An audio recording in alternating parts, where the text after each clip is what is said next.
Moi, j'aimerais commencer par ce que M. Kadima a dit. S'il vous plaît, M. Martin Fayolo, est-ce que nous avons vu qu'il y a beaucoup de gens qui ont levé les candidats qui ont levé les doigts. Est-ce qu'on peut établir le principe, nous ne sommes pas les CESAC, est-ce qu'on peut aller par exemple, 3 minutes ou 5? Je vais vous poser des questions liées à la CENI, je ne vais pas aller ailleurs. Merci. Mais je vais commencer par dire, Père, pardonne M. Kadima et les membres de la CENI pour leur volonté de mener un processus électoral opaque. Et Père, merci d'avoir fait que leur crime ne soit pas parfait.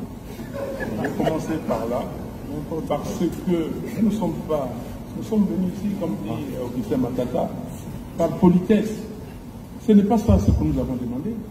On vous a demandé une réunion entre les candidats présidents de la République et la CENI pour se fixer, se convenir des règles du jeu. Et vous venez ici comme si vous amenez des écoliers, vos écoliers aux zoos et leur dire voici les espèces d'animaux qui existent dans le monde. Non.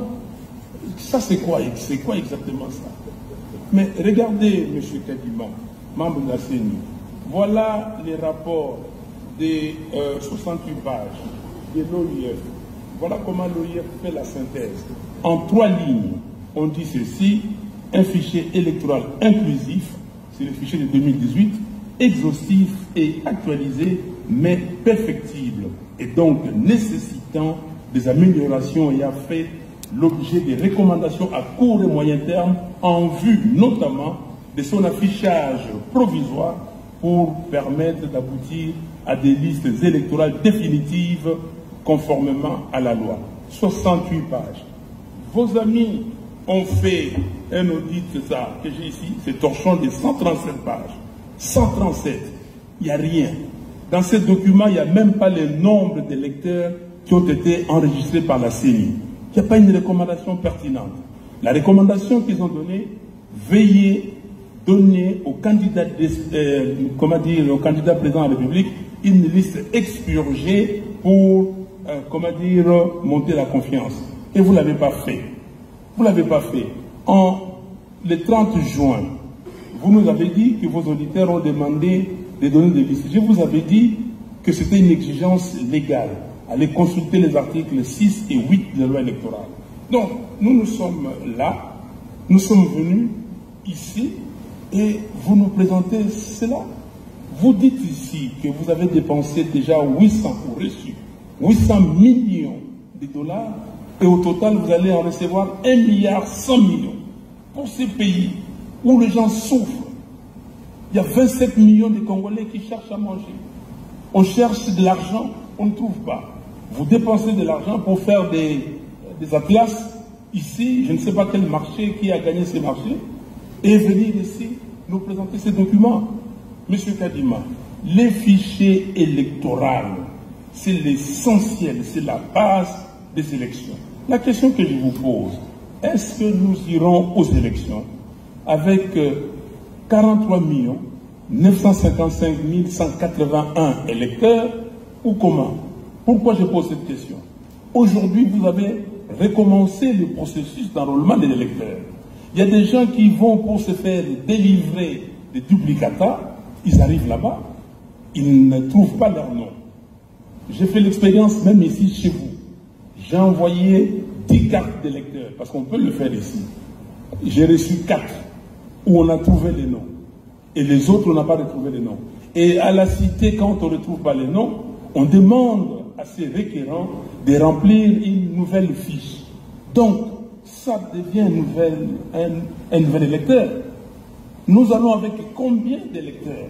Et qui est fou dans ce pays, dans ce monde, pour accepter d'aller dans un processus où on ne connaît pas le nombre d'électeurs? Moi, je vous ai dit, et je le répète, on vous a utilisé parce que vous êtes spécialiste d'observation électorale, vous connaissez toutes les fraudes qui existent en Afrique, et vous venez ici pour proposer ces fraudes-là. Parce que l'imprimante thermique a été utilisée à dessein, et vous saviez que les données, les écritures allaient disparaître. Pourquoi maintenant vous achetez des imprimantes normales? Donc, Je vous pose une question. Dites-nous, à la date d'aujourd'hui, dans combien d'antennes vous avez déployé cette liste? Combien d'antennes ont déjà reçu des listes et combien d'antennes ont fiché ces listes?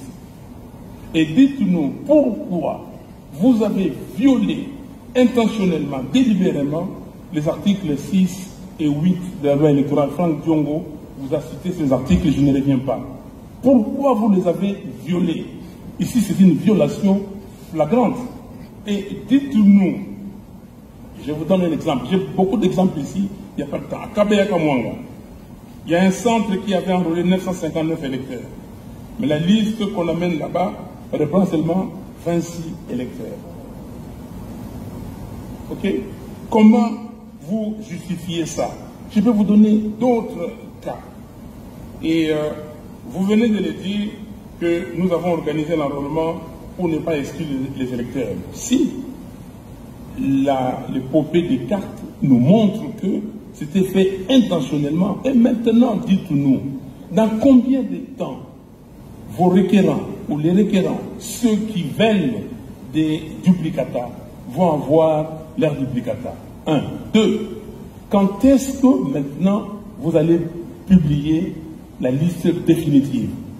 Votre présentateur tout à l'heure a dit ce qui nous intéresse, c'est 15 jours avant, on publie. Non, ce qui nous intéresse, c'est le respect scrupuleux de la loi. Déjà, vous avez violé la loi portant identification et enrôlement des électeurs dans son article 39. Parce que l'article 39 disait que vous devriez publier des listes provisoires après enrôlement d'électeurs. Vous ne l'avez pas fait. Donc, nous sommes ici. On est traînés comme ça, comme des moutons de Panurge, et nous devons aller n'importe où. Donc, ce que nous voulons, M. Kadima, vous ne pouvez pas vous tirer en bon compte comme ça avec l'argent de l'État. Vous ne pouvez pas. 1,1 milliard, c'est énorme. Nous voulons, ici, ces listes-là doivent être auditées. Nous voulons que vous nous présentiez, s'il vous plaît, les fichiers électoraux. Le fichier ne peut pas être corrompu. C'est l'élément essentiel du vote. On va aller voter comment? Donc, beaucoup de gens ici vont dans les centres, ils ne trouvent pas leur nom. Et quand est-ce que maintenant, dans moins de 40 jours, nous allons avoir ces listes? Donc, j'ai dit, s'il vous plaît, vous-même, vous l'avez dit, ce n'était pas pour exclure les électeurs, mais vous avez exclu les électeurs. Ici à Kinshasa, vous avez des écoles, même adresse, mais les noms différents. Vous avez des fois adresses, écoles différentes. Donc, qu'est-ce qui se passe réellement? Donc, vous venez ici, vous appelez les corps diplomatiques, on va dire, voilà, tout ça, on va signer les codes de conduite. Qui est fou ici pour signer un code de conduite? Vous, quel code de conduite vous signez? Nous allons nous mettre avec vous, Monsieur Kadima. Monsieur Kadima, oui. Vous exagérez un peu. Je n'exagère pas, s'il vous plaît. Écoutez-moi. Je n'exagère pas. Vous êtes en train de donner des déclarations générales sans pouvoir être spécifique. Nous ne pouvons pas. Vous parlez en général comme si vous faisiez un discours politique. Il faut nous donner des éléments concrets. Est-ce que vous êtes sérieux? Nous avons publié la liste justement provisoire pour que les gens viennent nous montrer les défaillances. Mais vous, comme vous êtes dans un élan politique, vous êtes en train de citer des choses sans donner des détails. Non, mais je vous donne des détails, M. Kadima. Moi, je vous donne des détails. Non, vous exagérez. Je n'exagère pas, je vous donne des détails. Je vous ai dit, est-ce que l'audit que j'ai montré ici, c'est pas le détail? Votre discours-là ne tient pas. Non. Vous appelez un document un torchon, oui. En même temps vous recourez aux recommandations de ce document. Vous vous contredisez. Non, je ne me contredis pas, je ne recours pas. Il faut arrêter ça. Les recommandations, c'est les recommandations de l'audit de l'OIF.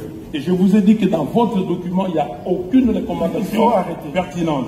Donc, s'il vous plaît, nous devons nous mettre d'accord. Vous utilisez l'argent de l'État et je vous ai donné des données précises, des éléments précis. Il faut que vous répondiez précisément.